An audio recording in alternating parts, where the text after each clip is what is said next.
Dear colleagues and friends, it's an honor to send you this video message on the event of the 6th session of the Pyidaungsu Hluttaw. This meeting convenes on the 3-year anniversary of a terrible tragedy, the coup by the military junta. The regime led by General Min Aung Hlaing has caused misery to millions and millions of people in Myanmar. The junta is responsible for horrific atrocities and it must be put on international trial. It has reversed much, if not most, of the economic progress achieved during the years of reformation. General Min has shown that the military junta is incapable of cooperating peacefully with the democratically elected representatives.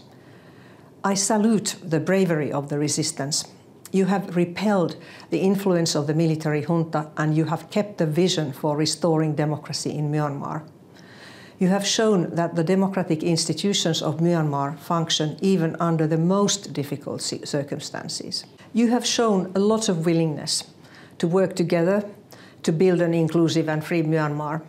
The democratic forces have also shown capability to provide much-needed assistance to people suffering under the reign of the junta.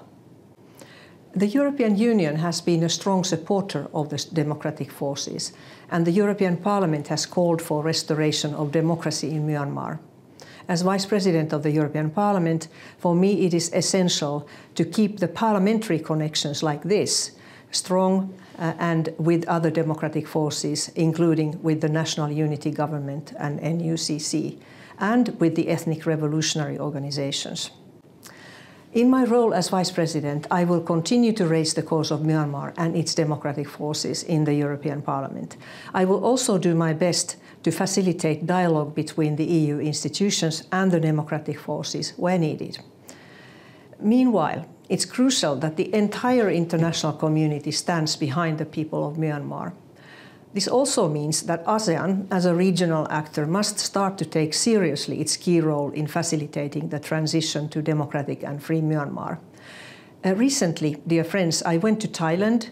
I met many Myanmar civil society organizations, but I also met with officials. And I must say that the tone of those official interventions was more forthcoming compared with last year. This to me gives some more hope on the role of ASEAN. The United Nations has to keep Myanmar on its agenda and coordinate an international response to exhaust all means of support for the junta. It's also necessary to ensure a follow-up to the ILO Commission of Inquiry report on violations of ILO Conventions 78 and 29. The EU, as an important development donor and trade partner, must see that none of its aid is enriching the junta and its business entities.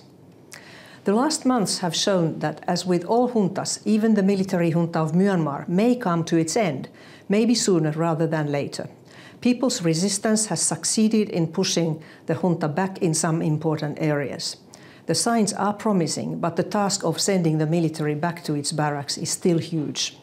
From my perspective, the efforts to build a democratic and inclusive Myanmar post-coup seem admirable, although many issues remain to be solved. We, the international community, must now seize the momentum and increase our support to these efforts. I hope that by the next time I will address Pyidaungsu Hluttaw, the last fortresses of the junta have fallen. Thank you very much, and I wish you a good convention.